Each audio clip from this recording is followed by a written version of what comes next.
All right, you curiouser and curiouser Herle Burly-ites. I want to start with just this quick reminder to tune into the inaugural episode of our new West Coast political pod from Air Quotes Media, Hotel Pacifico.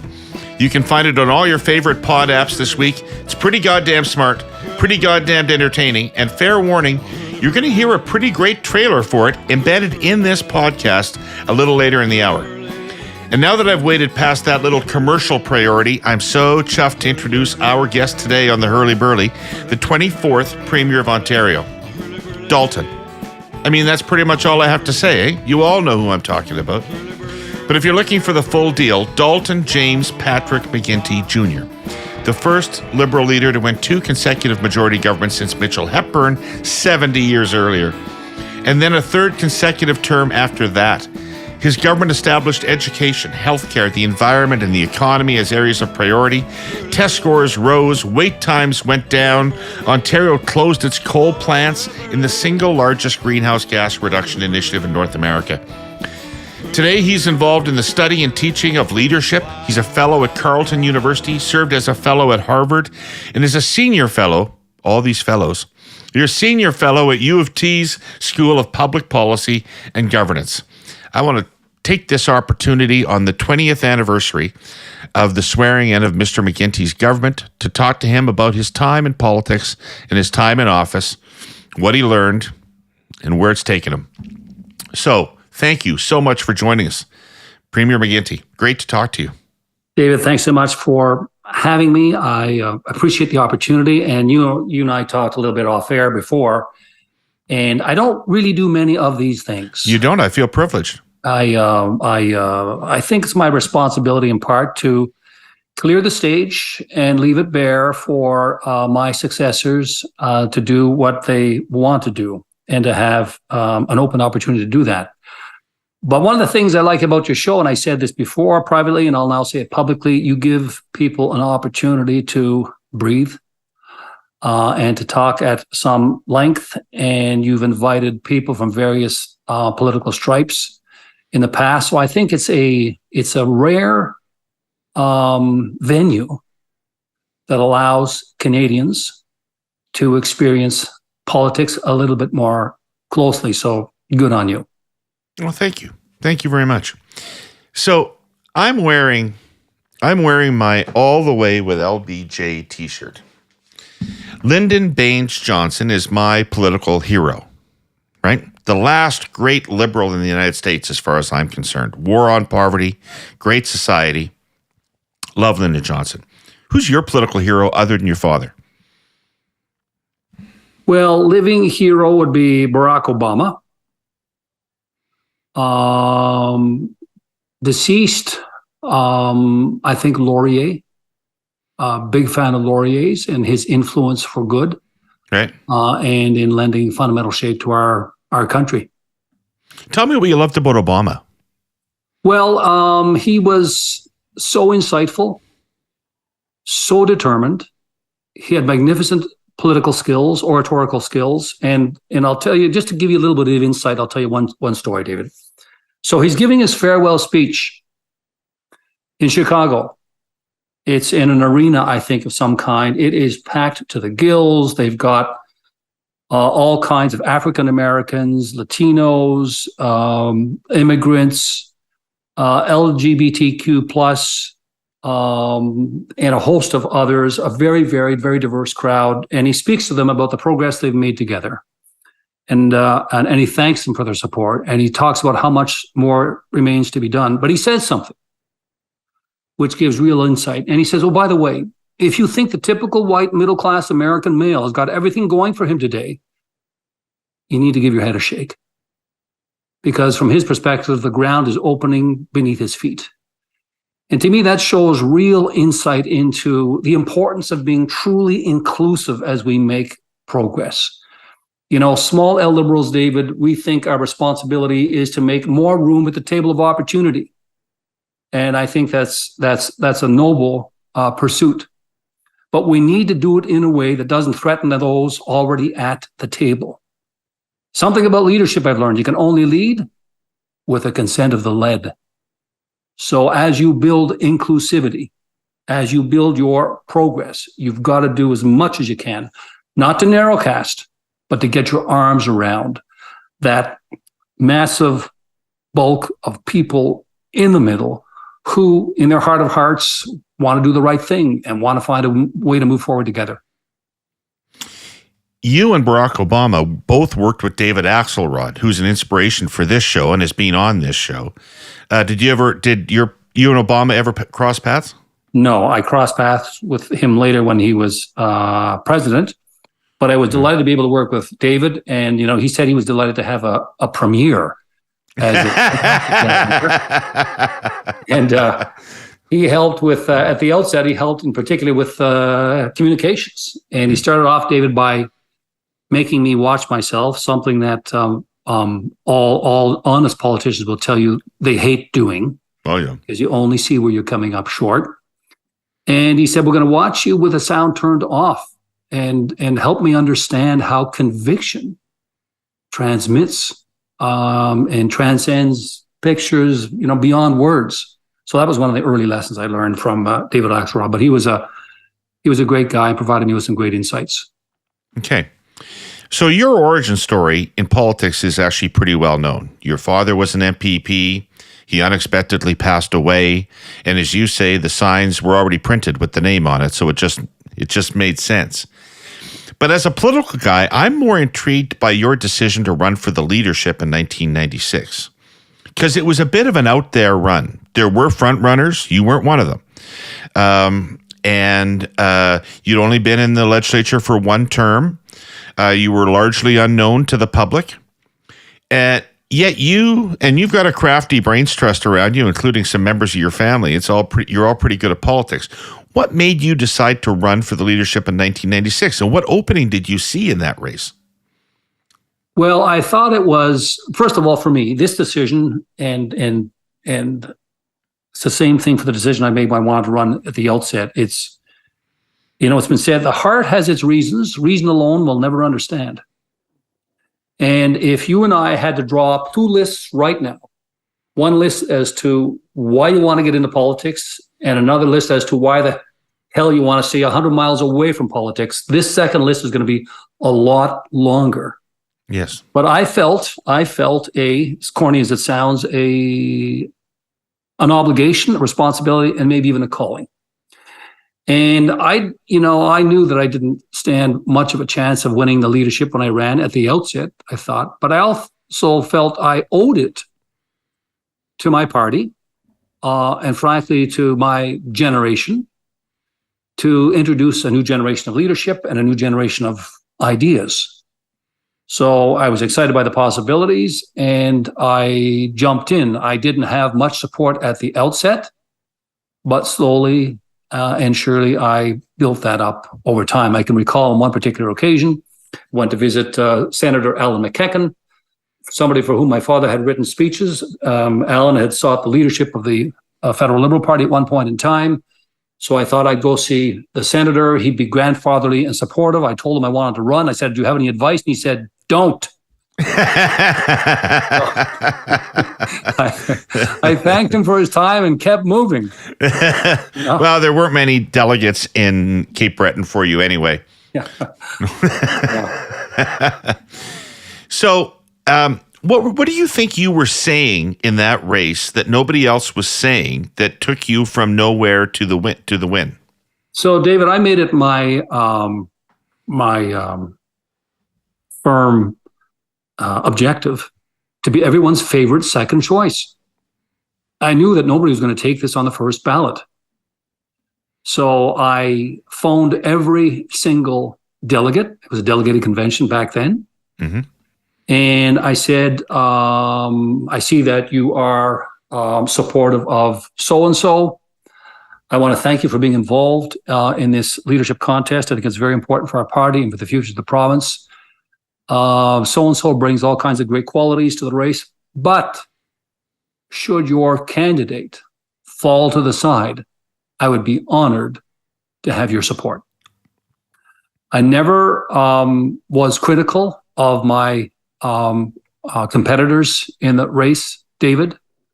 I made it a point to be as much as I could be open and accepting and gracious, but also to introduce some difference in terms of my policy. I guess if you had to situate me on the spectrum, I was probably more center, maybe even seen by some to be center-right. I was from outside of Toronto. I think there was some suspicion at the time for leaders from Toronto that might have helped me. But I got the support ultimately of a number of people and moved on from there. Yeah, there hadn't been a leader of the Liberal Party from Toronto in a long time. Yes. Yeah. Right? Lynn MacLeod from Thunder Bay, David Peterson from London. Right. And we never had Stuart Smith from Hamilton. Yes, and we never had one from Ottawa. Right. Yeah. Okay, so you take the plunge, you win. And then the 1999 election comes along, and it goes badly. And Harris, despite all the controversies, wins a second majority government. And you had to pick up the pieces from that. First of all, Liberal leaders don't often get a second chance, and then Lynn MacLeod didn't. And so you had to ensure that you got to hold on to your job, and you had to rebuild to do better the next time. What happened? What reflection did you do, and what actions did you take to make sure 2003 was different from 1999? Well, you don't like it at the time, but one of the best things that ever happened to me was I lost that election. And I learned a lot, not only about campaigning and communicating ideas and making an emotional connection with the electorate, I learned about myself. And I spoke of this a moment ago. I learned about the power of conviction. In 99, I felt, David, in hindsight, that I was chasing the game and trying to figure out what Ontarians wanted and what it is they didn't like in the government of the day, and trying to fill in color in that space.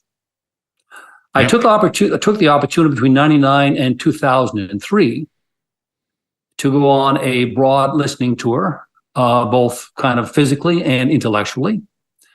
I listened to Ontarians. I listened to various stakeholder groups. I traveled to places like Ireland and England and the number of places in the U.S.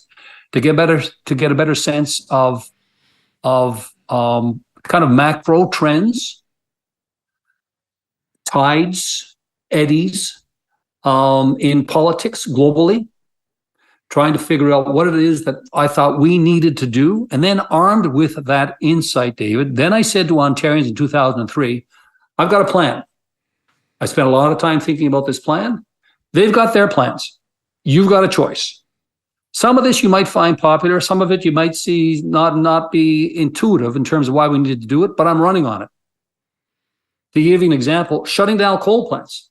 I can tell you there were no huge demonstrations on the front lawn in the early 2000s of Queen's Park for people saying you got to shut down coal plants. Right? The whole idea of climate change and CO2 emissions was somewhat novel back then. Mm-hmm. But I had determined that was something we had to get done. It wasn't going to be easy. Ended up taking more time than we'd originally anticipated, but I thought it was important to get it done. So I learned, I think, more than anything else about the seizing the opportunity, David. Sometimes we don't recognize in opposition the opportunity we have.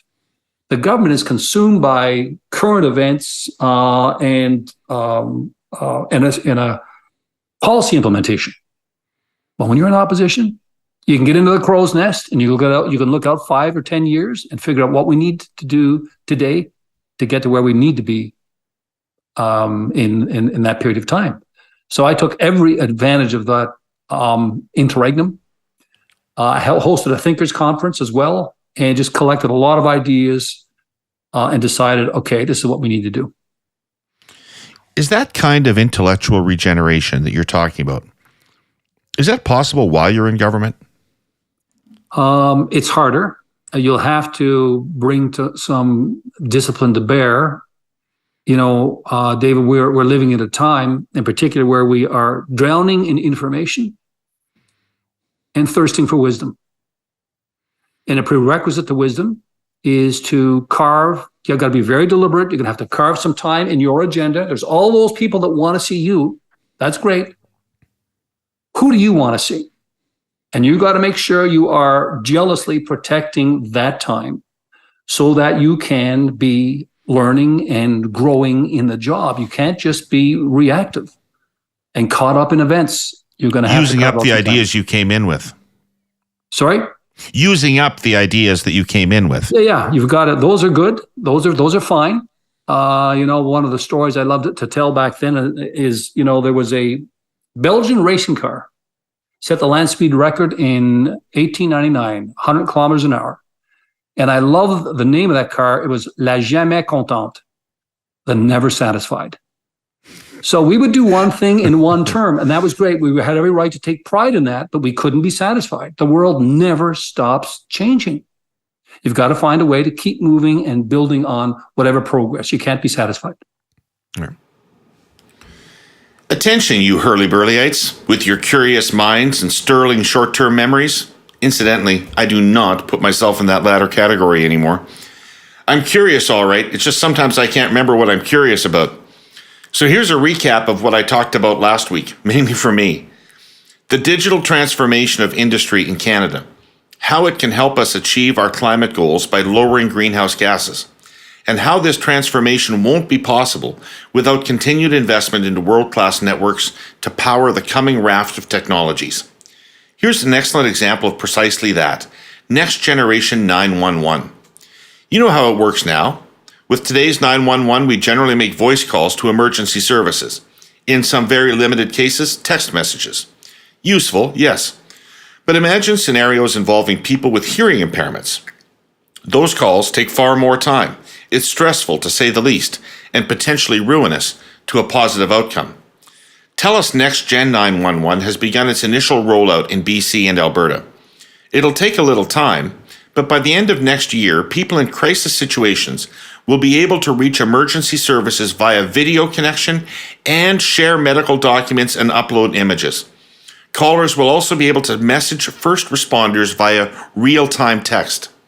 It's a massive step change because these are the kinds of capabilities that increase the breadth and depth of communication in the most critical moments. For people with disabilities, the result will be faster response times, plus the more accurate deployment of services because of richer information. Next Gen 911 will also improve public safety because of the significant added capacity for high call volumes during large-scale emergencies. Wildfires and other climate emergencies ain't a blip. More to come next year. Herle Burly-ites, these transformative technologies are only possible when our homegrown telcos commit to continuous investment in their networks. TELUS does. Most recently, $81 billion additional dollars into infrastructure, operations, and spectrum. But that's only possible with continued support from government, and like I said last week, a legislative and regulatory environment that allows for those massive investments to make fiscal sense. So there's a new book coming out about Mike Harris, and I had the editor of the book on this show a couple of weeks ago. And I know that the closing of the coal plants is one of the proudest accomplishments in the history of the Ontario Liberal Party and is likely the most popular public policy that I have ever tested.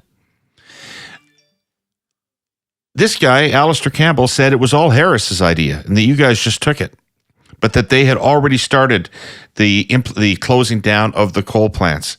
What's the truth of that? Well, I never had any discussions with Mike about that. And I think, in fairness, he did move to close a plant, but nobody had ever been so bold as to say, we're going to shut them all down. And that was a bold move, because I think close to more than a quarter of our generation was coming from coal-fired plants at the time. But we threw our hat over the wall, and we had no option but to retrieve it, so to speak. Right. And we found a way to close those coal plants, and it was a kind of a brazen commitment. Didn't exactly know how we were going to do it. Didn't exactly know how we were going to increase test scores. Didn't exactly know how we were going to reduce healthcare wait times to get more people, more family doctors. But if there's a will, there's a way. And you assemble people, David, and you strike the appropriate teams and make the appropriate efforts and investments, and you drive it hard. And there's a few files which, I would argue, premiers, you got to roll up your sleeves, and you can't take your eye off those balls, and you got to drive them hard. So what was involved in closing the coal plants? Well, the challenge, of course, was finding replacement generation. So you put a lot of money into nuclear, and you did the Green Energy Act. And we introduced the Green Energy Act, which was to usher in a new era of clean energy generation. And at the same time, David, we introduced smart meters into Ontario homes, and we drove the energy conservation file as well. So it was a combination of things that enabled us to drive that particular policy. Now, it took us longer than we wanted it to, but that was the responsible thing for us to do to ensure that we didn't suffer from any energy shortages. Right. Did you anticipate the hydro rate crisis that consumed the wind government in 2016, 2017? We knew that there was going to be, look, there's nothing cheaper than shoveling coal into a furnace, right? As long as you don't take into account the emissions and the damage that is causing. Nothing cheaper than shoveling coal into a furnace, right? But so we built some alternative generation, and we opened the door to clean energy generation. And but what a lot of people have never acknowledged is that we also spent, I think it was close to $30 billion in just repairing transmission lines and existing energy infrastructure, which had been allowed to kind of lie fallow for decades by all governments of all stripes. Well, you took office after the whole province had gone dark, right? Absolutely. Yeah. We experienced, some blackouts and some brownouts. In my first summer as premier, I was asked to give warnings to the public in general that we could be running short of electricity. So we had to jump on that. Okay. One of the quotes of yours over the years that really has stuck with me is, there's never a wrong time to make the right decision.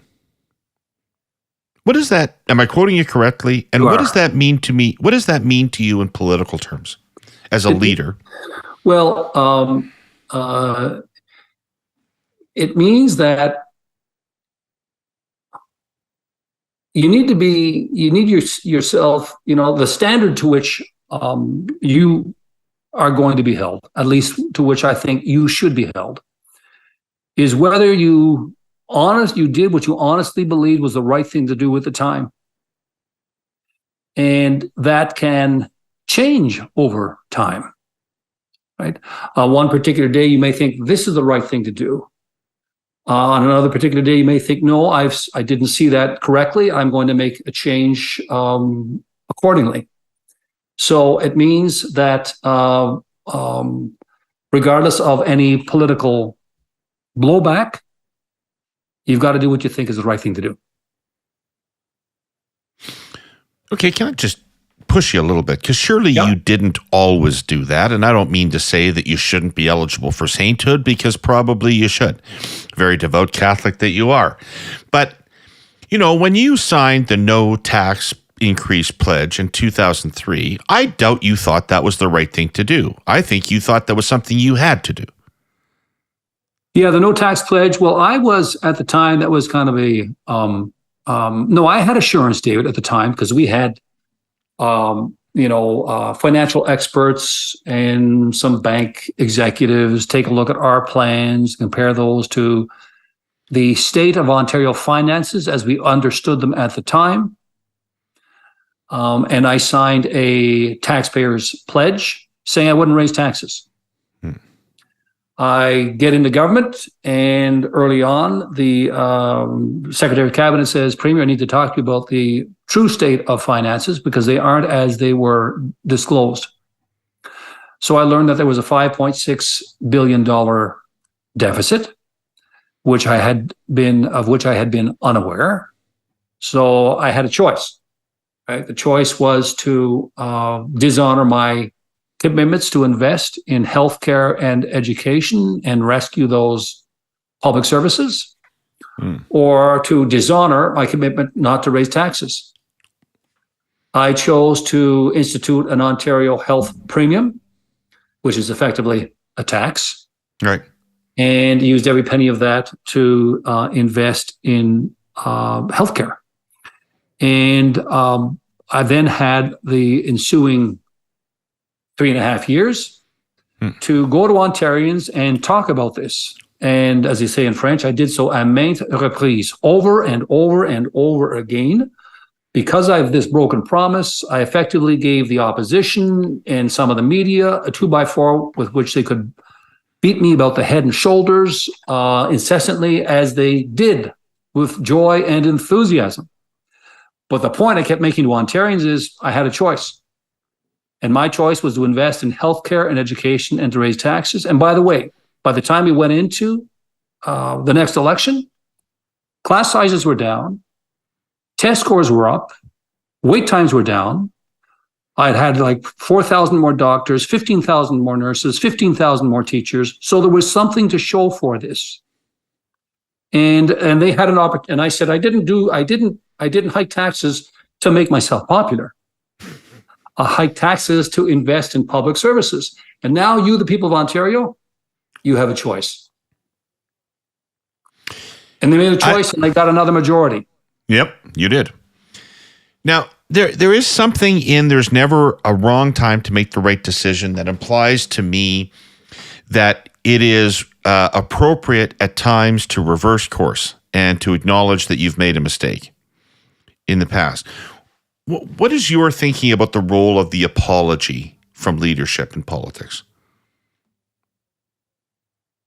I think, well, look, apologies are only words. I think actions count.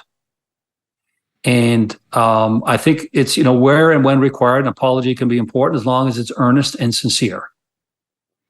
But it's the actions that are connected to that I think are most important of all.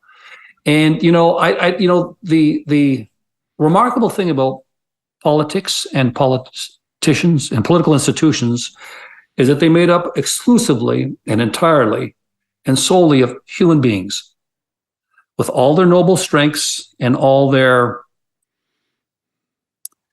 petty weaknesses. So I don't care who is in there, who the premier is, who the cabinet minister is, who the prime minister is. Everybody at some point in time, you're going to screw up, right? And I think what I learned from Ontarians is that they don't expect perfection, but they damn well expect progress. And they expect that if you do screw up, you will own up to it and take whatever steps are necessary to correct course. So I've been thinking about all these new weather terms brought to us by climate change. I mean, Colorado lows and Arctic highs and Alberta clippers are still around, but they're yesterday's bagels. The new stuff is way worse. At first I thought a polar vortex was a snowmobile. It is in fact a weather system rotating around the North Pole that can wobble and send air south that's so severely cold, frostbite happens within about 10 minutes of unprotected exposure. Or atmospheric rivers. We found out about those when one formed off the west coast a couple of years ago, funneling biblical amounts of rain onto the lower mainland, washing out roads and railway lines, turning Vancouver into an island. Now they're a regular occurrence. The first one hit the coast last week. There are even atmospheric lakes. Seriously, that's a new term. They break off from atmospheric rivers and wander off to drench other areas. We now have flash droughts. We have gray swans, extremely rare events, as opposed to black swans, which are unprecedented. The 2021 heat wave out west was a gray swan. Thing is, they're less and less rare. There's weather whiplash. That's, for example, severe flooding followed by record-breaking heat. Again, see British Columbia 2 years ago. Disastrous flooding, then a lethal heat dome with some of the hottest temperatures on Earth. Bomb cyclones, fire tornadoes, derechos, freaky stuff, except it's not. Our client, CN, has spent a fortune on technology and training to cope with these phenomena. Because, as I'm constantly saying, trains simply must keep moving. But the job can feel Sisyphean. You know, the guy in the myth who spent all his time rolling a boulder uphill. A small example. CN is the principal mover of grain out of Canada's prairies. Millions of tons a year. But grain cannot be loaded onto a ship in the rain. At the Port of Vancouver, trains loaded with grain are increasingly sitting idle, choking up the entire system, because grain terminals have not made the necessary overhead modifications to keep grain dry during transfer to a ship. It has to be a group effort, folks. Severe is here, and if our supply chains don't adapt, believe me, we will all pay the price. You mentioned healthcare, and I sort of would really appreciate your insight into this because, you put a lot of money into healthcare when you first got elected, and then you and the other premiers cut the deal with Paul Martin, and there was more money flowing into healthcare. And here we are 20 years later, where most people would argue that the healthcare system is failing in its most basic obligation to even offer access to people, whether it's through a family doctor or whether it's through an open emergency room in your community. Do you have thoughts, after having grappled with that issue for 10 years, about how we can preserve universal Medicare in this country? Well, I think the first thing I'd say, the question is, can we preserve universal Medicare? And I think we can. But in order to do that, premiers and prime ministers have to take up the fight. And what I did was I set up a results table for healthcare, education, and for the justice system to look at court backlogs in that particular case. And when it came to healthcare, I brought up and I chaired the results table. And every month or two, I would assemble my delivery team, which was responsible for bringing about the changes that we sought to make. And David, we went from having some of the longest wait times in the country to the shortest. I'm talking about MRIs, CTs, knees, hip replacements, cancer care, cataracts. We went to number one in the country in terms of the shortest, but we worked hard at it. And I think the challenge, the critique I might offer, gentle, it's easy now that I'm out of politics, I got all the answers. All right. But you have no idea how smart I am now. The critique I would offer is that it's, you're going to have to get on your universal healthcare, Medicare horse, and you're going to have to ride hard, and you're going to have to pick up that fight, and you're going to have to sit down with the various stakeholder groups, and you're going to have to work hard with the people who run our hospitals and the nurses and the doctors and the techs. And you need to find a way to drive this change. You can't just throw money at it. You can't just say we're going to hire people from abroad, right? Or we're going to open up some more spaces in the medical school, right? You need to bring some innovation and some creative thinking to that. And there is, because when we do that, it's amazing. It's amazing what we can accomplish. I just don't see that determination. I feel a sense of helplessness. I don't hear anybody, don't see anybody going to the wall for universal Medicare. No. So when we sat down with Paul Martin, the premiers, I had the privilege at the time of chairing the Council of the Federation, the organization that represents all the premiers. We sat down and we hammered it out, and we hammered out a deal that would involve more funding to be measured against achievable results. So we knew if we were making progress, and we committed to bringing about measurable improvement. Right. I don't hear talk these days about what we're going to do together to bring about measurable improvements in healthcare. Are you a fan of private delivery? No, I just think we haven't. We're not there yet. We've got. I mean, there's private delivery in the system right now. All right, so let's work with what we have, and let's. Why are we giving up on being competitive, and why are we giving up on being innovative? And I'll tell you a little story, if I might, David, about when I became premier. it was taking about a year to issue birth certificates. And I used to joke that this little girl is going to get her driver's license before the birth certificate. So, and at the time, and this was quite a marvelous thing at the time, there was a pizza business which was saying, we'll get the pizza to your house in 30 minutes or it's free. Yeah. So we looked at this inside government, and Jerry Phillips, who was my minister, came back with a proposal, which was to make a commitment to Ontarians, something they never heard before and had never been a commitment that had never been made in North America. And the commitment was, if you apply online for your birth certificate, if we don't get it to you in 10 days, you get it for free, right? It's a little example of public sector innovation. Right. So, and the other thing you need to keep in mind is that, it's been said that your recent great experience is your next expectation. And government has got to keep up with innovation in the private sector. We can do it. We can unleash that, but it's going to take some leadership, right, to unleash that within government so we can, and that includes universal Medicare. Right. When you think back on your time, Dalton, of all the things you did, what do you think will pay the greatest dividends over time for Ontario? I think the reforms we brought to education. I was hoping you'd say that. Yeah, it's nearest and dearest to my heart. I grew up, in a big family, and there were 10 of us at home, and my mother was the first in her family to, go beyond high school and complete a nursing program. And my dad was the first in his family to go beyond high school. And so when we grew up, there was an expectation you're all going to finish high school and you're going to go beyond that through college or university.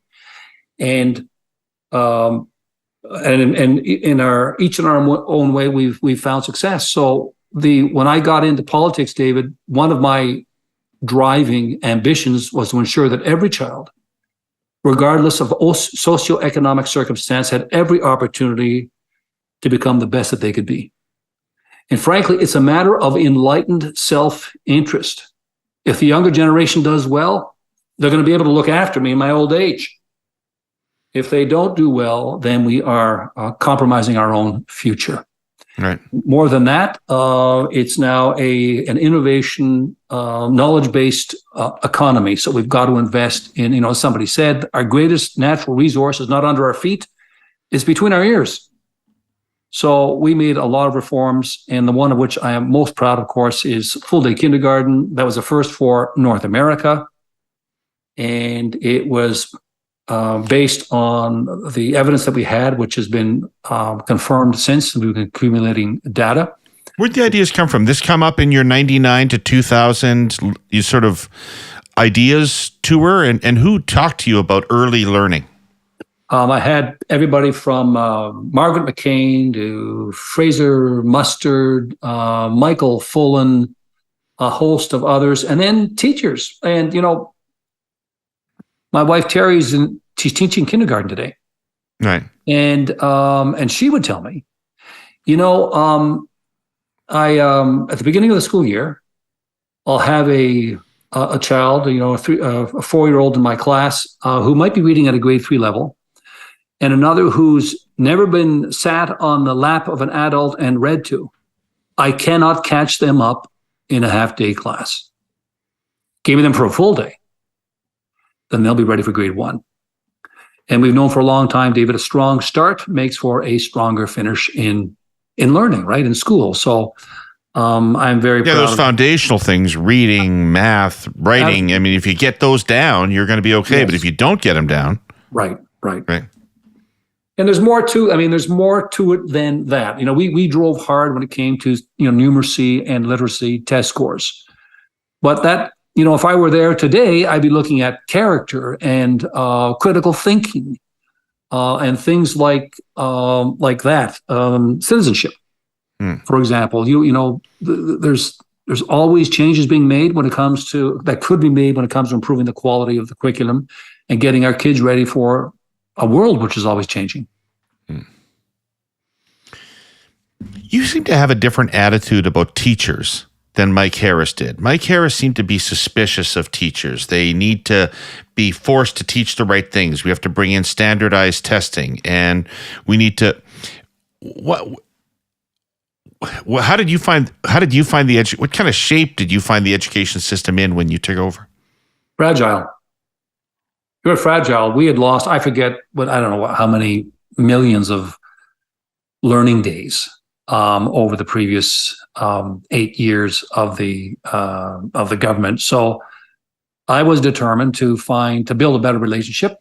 And one of the things I did, David, early on was I offered some summer training programs to teachers. I would not pay them to improve their numeracy and literacy skills, because we were going to launch an all-out assault on some of our shortcomings for reading, writing, and mathematics.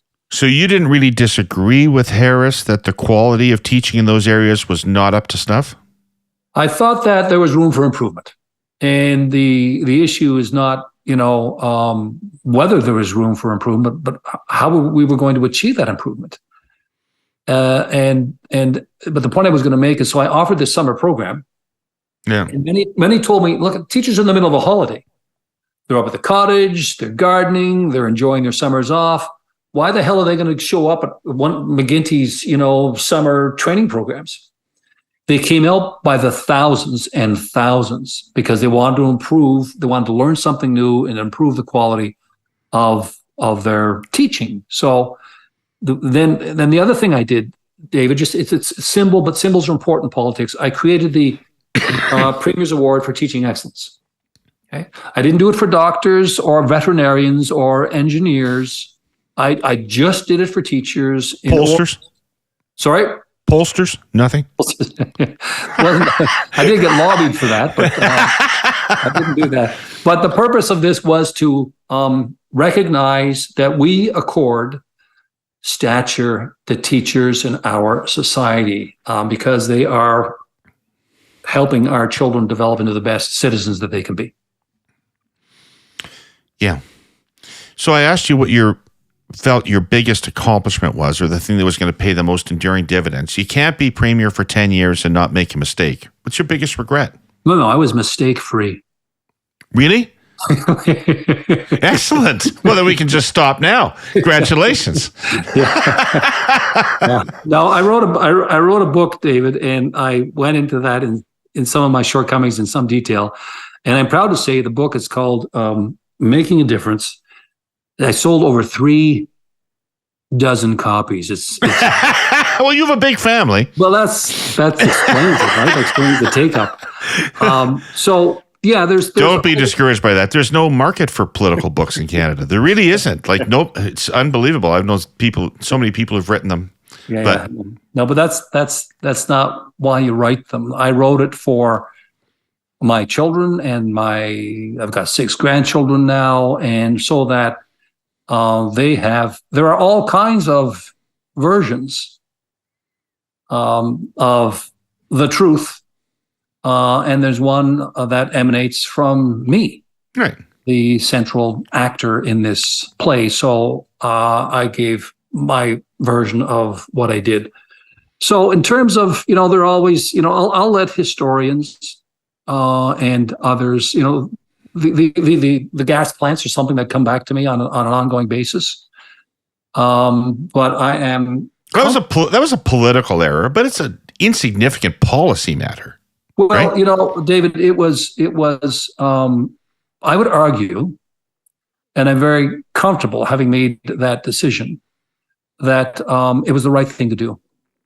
And I had created a new body called the Ontario Power Authority, and their responsibility was to, on a hands-off basis, locate new generating facilities. And they had located 18 gas plants in willing host communities. But then they decided that they were going to position 2 gas plants in communities where there were complaints. And when I looked into them, I discovered that those gas plants were going to be located in a place where I could not locate a single clean energy wind turbine, because they were near schools, hospitals, and homes.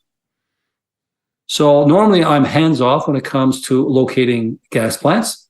Right. But I thought the appropriate thing to do in these circumstances was to relocate those. And by the way, they were relocated to communities which asked for them, right? Because of the economic spin-offs and the jobs associated with them. Well, that's where the buck stops. You can't complain against the head of the OPA. Who the hell's the head of the OPA? Nobody knows who the hell the head of the OPA is, but they know the name of the guy who created the OPA. That was me. Right. So that was, that became the matter of some controversy. I get it. I understand it. Would I relocate those things again if I had to? Yes. It would be wrong to locate a gas plant, one of the biggest in North America, beside a hospital. But that was the thing, because there's a much more cynical interpretation of that is the dominant interpretation of how that went down. And that it was purely politically driven by the need to win seats in Mississauga and Oakville in that 2007 provincial election.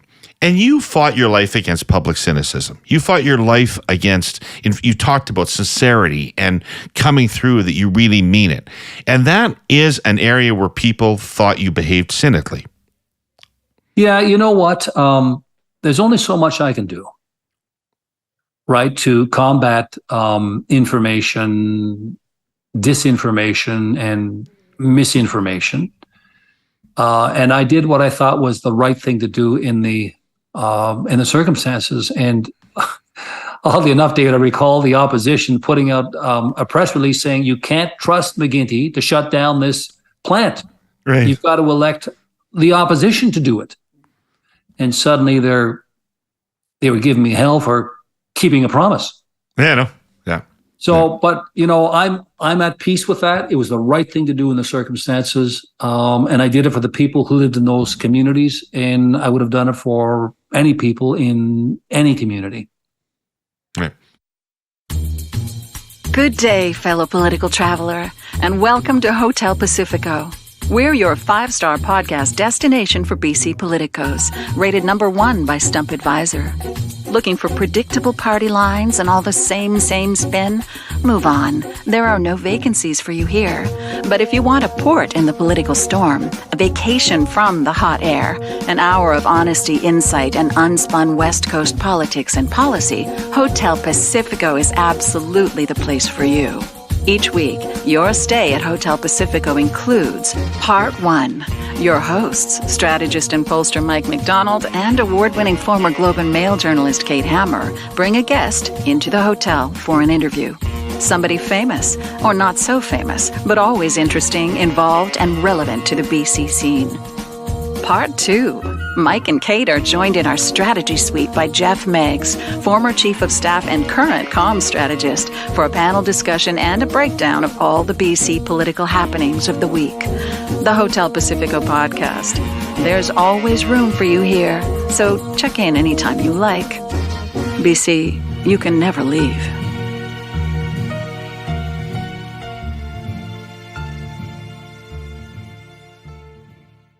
I'm going to do now something I probably should have done in 2013, which is ask you how to win as a Liberal in small town Ontario. There is a tremendous divide now between the Liberal Party and rural and small town Ontario. You actually did pretty well in a lot of those ridings in your elections. Can the Liberals get back in the game outside of major urban centers? Yeah, I think that, one of the things that I would recommend to the new leader is that they go on a listening tour domestically across his province. And then again, I'd say that they need to scrounge up the necessary funds and take a look at some of the exciting innovations. I don't care whether in Sweden or South Korea or Singapore or wherever. to find out how we are confronting common challenges. And so I would go, and that would include go into small town Ontario, listen and learn, and make sure that when you are communicating, you are delivering a message that resonates in that community as well. If it's always about public transit, if it's always about kind of progressive social issues, if it's always about law and order, if it's all those kinds of things, people in small town might say that, they don't see me and they're not speaking to me. So you need to find a way to make sure. Now, Sean Conway, he's the guy who taught me that. You want to connect with everybody in the province? Act like you got a small store, and 80% of the people are coming in there for healthcare and education. That's what they're coming in for. That's your bread and butter. That's your core business. So what are you doing to improve the quality of education in those small communities? Because in the absence of that, those people are going to leave those communities and seek better schools elsewhere. And the same, what quality healthcare are we delivering in those small town communities? Because in the absence of that, people will, again, they'll leave those communities and go into larger urban centers. So I think let's start with healthcare and let's start with education and show a determined commitment that when you talk about improving those services, that also includes small town Ontario. Right. I think the identity politics culture wars were just ramping up when you were in office, but not at the point they're at today. It feels to me like there are some issues on which there's quite a fundamental divide between the opinions of the kinds of people who vote Liberal in the cities and people who live in the country. Yeah, one of the things that worries me a little bit, and this is a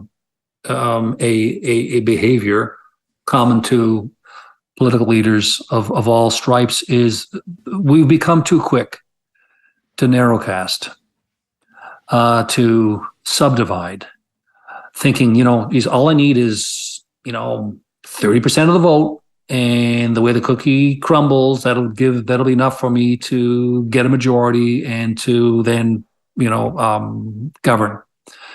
I think you've got to make a determined effort to get your arms around that large group of people in the middle.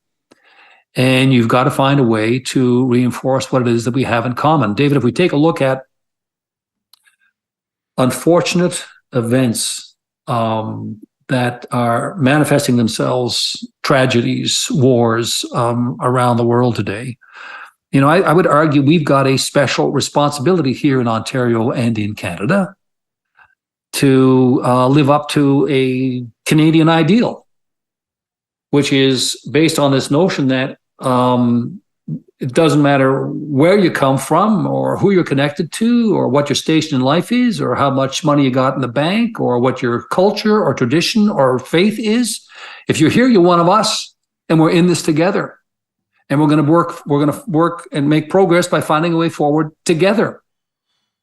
And not only does that build a stronger, more cohesive society, but if we really want to effectively assert ourselves in a highly competitive global economy, we are a small player. And if we want to punch above our weight, we have got to be together. We can't afford to divide and work at cross purposes.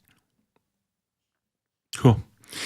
You mentioned earlier that when you were running, you might have been, for the leadership initially, you might have been seen as a sort of a centrist liberal. I would argue that you were positioned on the center to center right in that leadership campaign, and certainly as juxtaposed against Gerard Kennedy. And I would also say that there were some people that thought you might have some social conservative leanings back in those days.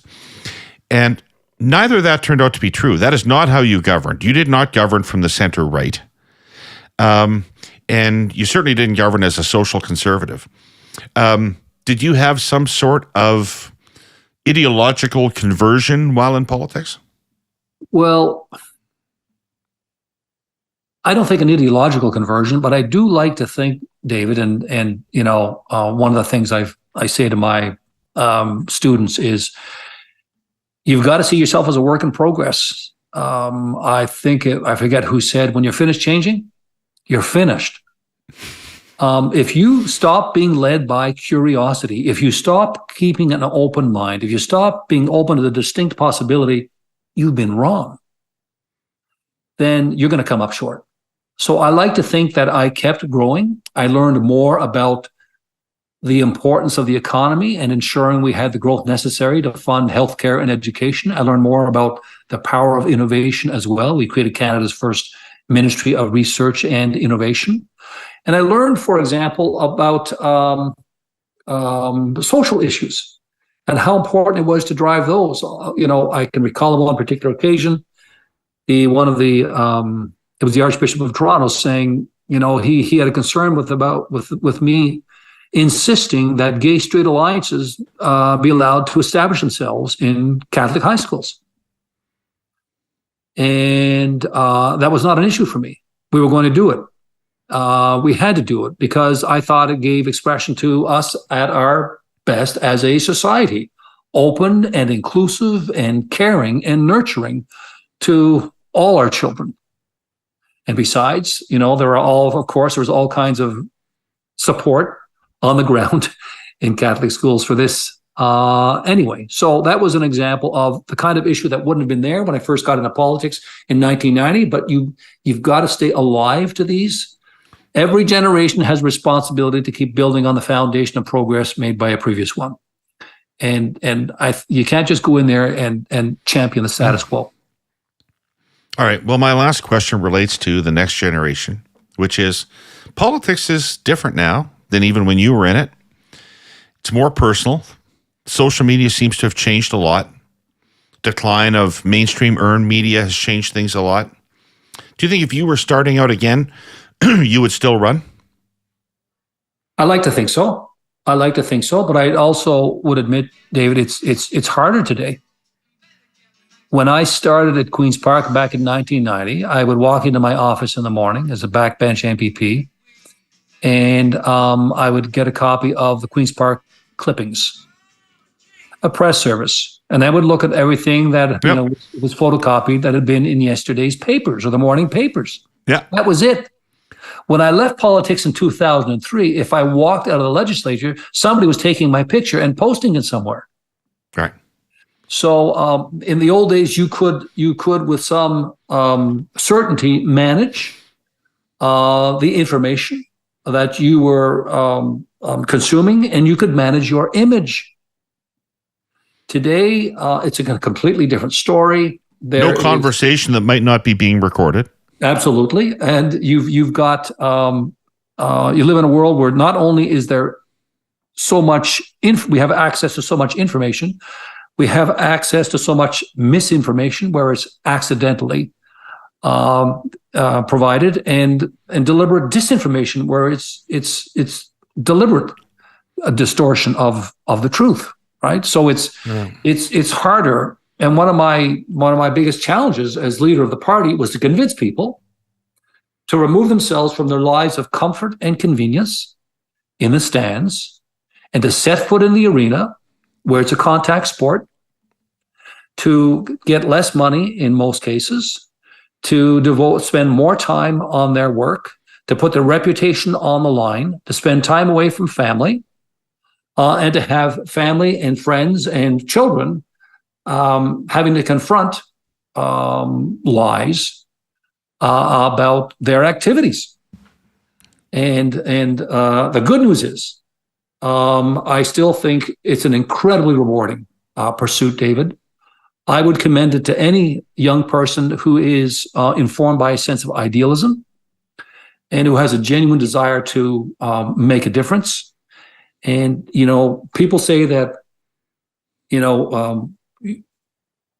voters generally are cynical, and that's true. They are. There is a fair amount of cynicism there. But what I learned over time is that cynicism is really a thin veneer that's applied by people to protect themselves against life's inevitable disappointments.